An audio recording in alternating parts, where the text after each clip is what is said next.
School शिक्षा विभाग का स्पष्टीकरण गुमराह करने वाला है। स्कूल शिक्षा विभाग का के रोस्टर में पदों की संख्या 0 दिखाई दे रही है। 2 अंकों तक भी पद नहीं है। जनजातीय कार्य विभाग में भी यही हाल है। फ्रेश पद नाम मात्र के हैं और उन पर इतने आरक्षण थोप दिए गए हैं कि हर वर्ग को सिर्फ गिने चुने पद ही मिल रहे हैं, जैसा कि दिखाई दे रहा है। भर्ती प्रक्रिया में गंभीर अनियमितताएं हैं। जब पात्रता परीक्षा में 25,741 अभ्यर्थी पास हुए थे, तो चयन परीक्षा में 45,533 ने कैसे दी? 2018 के 19,000 अभ्यर्थियों को सीधे चयन परीक्षा में क्यों शामिल किया गया? जब यह भर्ती नई नियमावली और 2 पेपर पैटर्न के तहत पहली बार हुई, क्या उनकी दोबारा पात्रता परीक्षा नहीं ली जानी चाहिए थी? यह किस नियम के तहत किया गया? सरकार स्पष्ट कर। सच्चाई ये है, 100 में से 80-85 अंकों के बाद भी अभ्यर्थी वेटिंग में है। इनका कसूर सिर्फ इतना है कि ये अमीर नहीं है। अगर इनके पास 10-15 लाख रुपए होते तो ये भी नौकरी पा चुके होते। विभाग कानूनी भ्रम फैला रहा है। रिजल्ट में भर्ती केस नंबर 18-105/2021 के अधीन बताई गई थी। अब ये केस खत्म हो चुका है, फिर भी पदवृद्धि में रुकावट क्यों है? विभाग स्पष्टीकरण में अब 2 नए केस नंबर बता रहा है जो स्क्रीन पर हैं, जबकि यह भर्ती इन केसों के अधीन है ही नहीं। फिर इनसे पदवृद्धि कैसे रुकी? या विभाग ने जानबूझकर भर्ती उलझाई है? शिक्षा मंत्री कहते हैं बच्चे हर बात पर केस लगा देते हैं, लेकिन अगर विभाग सही है तो अपने तथ्यों से कोर्ट को संतुष्ट क्यों नहीं कर पा रहा है? सच्चाई यह है, विभाग के अधिकारी नियम तक ठीक से नहीं बना पा रहे हैं और इसी कारण से शिक्षा विभाग बार बार केस एक ही भर्ती में एक विभाग ईडब्ल्यूएस को आरक्षण दे रहा है, वहीं दूसरा विभाग ट्राइबल ने ईडब्ल्यूएस को आरक्षण ही नहीं दिया। जनजातीय विभाग का पूरा रोस्टर ही गलत बना है। यह गलती अधिकारियों की है या मंत्री की? जवाब चाहिए। मोहन यादव जी, आप संज्ञान लेंगे या यह बात भी टाल देंगे? ट्राइबल मंत्री विजय शाह खुद कह चुके हैं कि 18,000 से अधिक पद खाली हैं, फिर भी सरकार पदवृद्धि से पीछे क्यों हट रही है?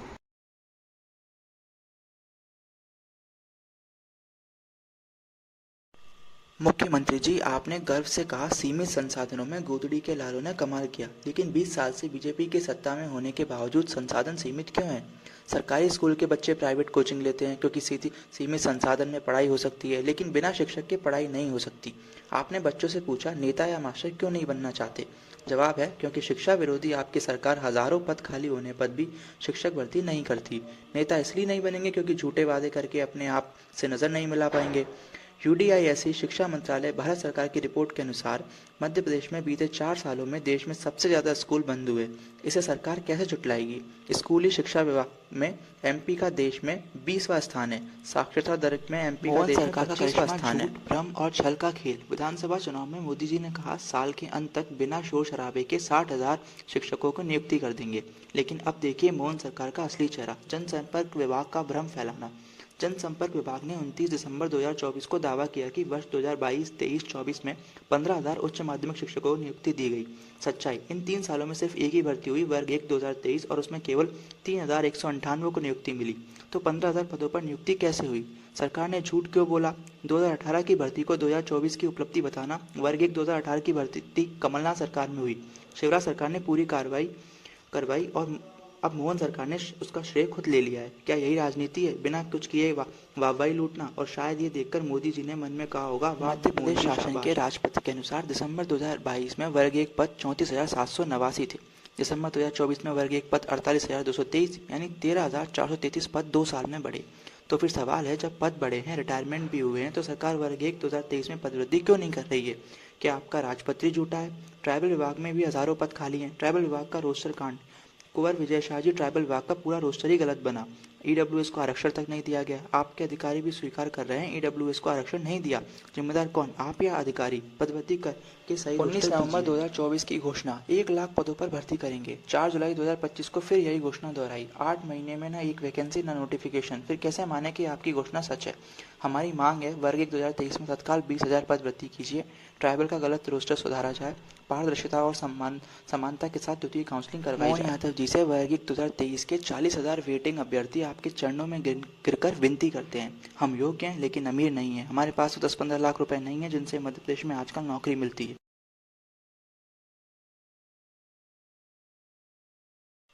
आप मध्य प्रदेश के 2 बड़े विभागों के मंत्री हैं, एक है मालदार परिवहन विभाग, दूसरा शिक्षा विभाग, जिसमें प्रदेश का भविष्य पलता है। लेकिन अफसोस कि आपकी पूरी सक्रियता सिर्फ परिवहन विभाग तक सिमट गई है। स्कूल शिक्षा विभाग आज निराश्रित हो चुका है। मंत्री जी का विभाग पर कोई नियंत्रण नहीं है। शिक्षा विभाग के अधिकारी आज आपकी बात को गंभीरता से नहीं लेते, ना आपसे पूछते हैं, ना आपकी सलाह मानते हैं, क्योंकि आपका खुद का इस विभाग पर कोई ध्यान नहीं है। आज स्कूल शिक्षा विभाग अफसरों के भरोसे चल रहा है। आप सिर्फ नाम के मंत्री बनकर रह गए। 2023-24 का एमपी बोर्ड रिजल्ट बिहार और छत्तीसगढ़ से भी पीछे रहा, फिर भी आपने वर्ष 2024-25 का रिजल्ट सुधारने के लिए कोई ठोस कदम नहीं उठाया।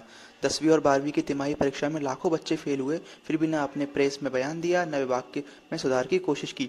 वर्ग 1 2023 में पदवृद्धि करके योग्य चयनित अभ्यर्थियों को नियुक्त करते तो शिक्षकों की भारी कमी दूर होती, लेकिन मंत्री जी और विभाग मौन रहे। अंततः बोर्ड परीक्षा से 1 महीने पहले विभाग ने शेयरिंग के नाम पर दिखावटी समाधान किया, यानी जिन स्कूलों में शिक्षक नहीं थे वहां पास के स्कूलों से भेजे गए। पूरा साल बच्चों को शिक्षक नहीं और परीक्षा से पहले दिखावा। और वर्ष 2024-25 में एमपी बोर्ड रिजल्ट में फिर से लाखों छात्र फेल हुए, और इसके लिए दोषी सिर्फ अफसर नहीं, आप स्वयं भी हैं, क्योंकि आपको सब पता था लेकिन आपने मौन रहकर सब कुछ होने दिया। नंबर बढ़ाकर रिजल्ट सजाया गया। शिक्षा विभाग ने अपनी नाकामी छिपाने के लिए मूल्यांकनकर्ताओं को मौखिक निर्देश दिए कि बच्चों को अधिक से अधिक अंक दिए जाएं। ये षड्यंत्र है, न कि समाधान। अगर समय रहते शिक्षक भर्ती होती तो कौरवों जैसा षड्यंत्र न करना पड़ता। देश में फेल दर में नंबर 1 मध्य प्रदेश। नई दिल्ली से प्रकाशित रिपोर्टों के अनुसार देश में सबसे ज्यादा फेल होने की दर एमपी में है। अवमानना में स्कूल शिक्षा विभाग अव्वल है। डीपीआई डायरेक्टर पर माननीय हाई कोर्ट ने गिरफ्तारी वारंट तक जारी किया, लेकिन विभाग और आप जैसे मंत्री मौन रहे। 11 महीने पहले कोर्ट ने शिक्षक भर्ती पर जवाब मांगा था, आज तक जवाब नहीं दिया गया। डीपीआई में वर्षों से जमे अफसर प्रतिनियुक्ति पर राज कर रहे हैं, क्या आपने कभी इनको हटाने का निर्देश दिया? मध्य प्रदेश सरकार 2025-26 में 90,000 अतिथि शिक्षक रखने वाली है, लेकिन दो परीक्षा पास योग्य वर्ग 1 2023 अभ्यर्थी को नियुक्ति नहीं देना चाहती। ये कैसा न्याय है? नई शिक्षा नीति के भी खिलाफ और न्यायालय के आदेश का भी उल्लंघन। हाई कोर्ट ने 7 साल पहले आदेश दिया था कि 70,000 अतिथि रखना नियम विरुद्ध है, फिर भी सरकार ने 7 साल में कोर्ट के आदेश का पालन।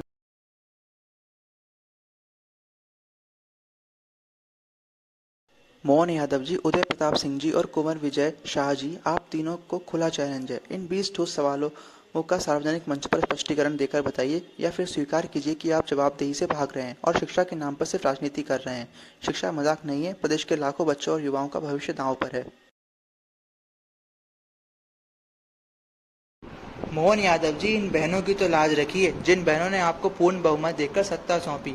आज वही बहनें भोपाल की सड़कों पर दंडवत कर रही हैं। हिंदू धर्म में स्त्रियों को दंडवत देना वर्जित है, लेकिन अपनी जायज मांग के लिए ये बेटियां मजबूर होकर सिर झुका रही हैं। कोई केस त्याग रही है, कोई खून से पत्र लिख रही है, कोई सड़क पर रोती हुई सरकार से गुहार लगा रही है, सिर्फ इतना कहने के लिए वर्ग 1 2023 में पदवृद्धि कीजिए, हमारी प्रतीक्षा समाप्त कीजिए। क्या यह न्याय की मांग नहीं है? क्या यह आवाज़ आपकी सरकार तक नहीं पहुंच रही है, या फिर यह सरकार मौन रहकर महिला सम्मान का मजाक बना रही है? मोहन यादव जी, इन बहनों ने आपको वोट नहीं विश्वास दिया था, अब आपका कर्तव्य की बारी है। पदवृद्धि कीजिए, द्वितीय काउंसलिंग कराइए, इनकी आंखों में आंसू नहीं, रोजगार की रोशनी लौटाइए। मोहन यादव जी से सीधा सवाल, क्या आपकी सरकार शिक्षा विरोधी है? मोहन यादव जी, आपके खुद के कैबिनेट मंत्री, भाजपा सांसद और अधिकांश विधायक सभी वर्ग 1 2023 में पदवृद्धि के लिए पत्र लिख चुके हैं। तो फिर सवाल उठता है, जब हजारों पद खाली हैं, चयनित अभ्यर्थी वेटिंग में हैं, तो सरकार पदवृद्धि क्यों नहीं कर रही? 7.5 साल का इंतजार और फिर भी सिर्फ 3,198 नियुक्तियां। ये भर्ती चुनाव के ठीक पहले निकली, 5 साल बाद। अब इसे चलते 2.5 साल हो चुके हैं। 40,000 से ज्यादा चयनित अभ्यर्थी वेटिंग में हैं और आप सिर्फ 3,198 को नियुक्ति दे पाए। क्या यही है सबका साथ सबका विकास? गरीब परिवारों के बच्चे किस भरोसे जिए? हर किसी के पास प्राइवेट स्कूल की फीस देने की हैसियत नहीं होती। सरकारी स्कूल ही